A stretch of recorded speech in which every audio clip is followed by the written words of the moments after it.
اب حضور کے ساتھ جو کچھ کر رہے تھے اس کا کلائمیکس یہ تیسری آیت ہے، یریدون لیطفئوا نور اللہ بافواہہم، وہ تلے ہوئے ہیں کہ اللہ کے نور کو اپنی منہ کی پھونکوں سے بجھا کر رہیں گے۔ یہ خاص یہود کے بارے میں ہے، یہ آیت اچھی طرح سمجھ لیجئے، اور اس کا کلائمیکس اب آ رہا ہے، اب آ رہا ہے۔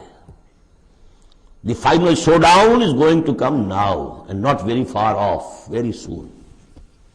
آرمگڈون اسے کہہ لیں۔ یہود پوری طریقے سے پوری عیسائی دنیا کو اپنے تسلط میں لا چکے ہیں، اور جو کچھ ہونے والا ہے الملحمۃ العظمیٰ جسے حضور نے قرار دیا ہے، عظیم ترین جنگ، اور آرمگڈون یہ ان کی کرسچین جو ان کی ہے اصطلاحات ان میں وہ آرمگڈون ہے۔ بہرحال وہ تو ابھی آئے گا، ابھی تک تو ہم پڑھ رہے ہیں جو اس وقت ہو رہا تھا، ان میں جرت نہیں تھی، وہ سامنے آ کر مقابلہ نہیں کرتے تھے، وہ ہم پڑھ چکے ہیں سورہ حشر میں، کبھی بھی سامنے آ کر مقابلہ نہیں کریں گے، منہ کی پھونکوں سے بجھاتے ہیں دور دور سے۔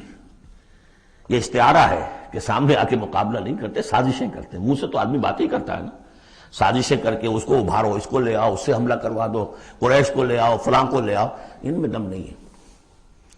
اسی کو کہا ہے مولانا ظفر علی خان نے، نور خدا ہے کفر کی حرکت پہ خندہ زن، پھونکوں سے یہ چراغ بجھایا نہ جائے گا۔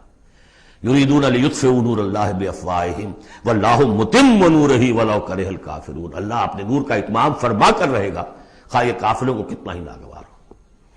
یہ جو آیت آئی ہے اس سے پہلے سورہ توبہ میں، یریدون ان یطفئوا نور اللہ بافواہہم ویابی اللہ الا ان یتم نورہ ولو کرہ الکافرون، اتنا سا فرق ہے، باقی آیت جو کی تو ہے۔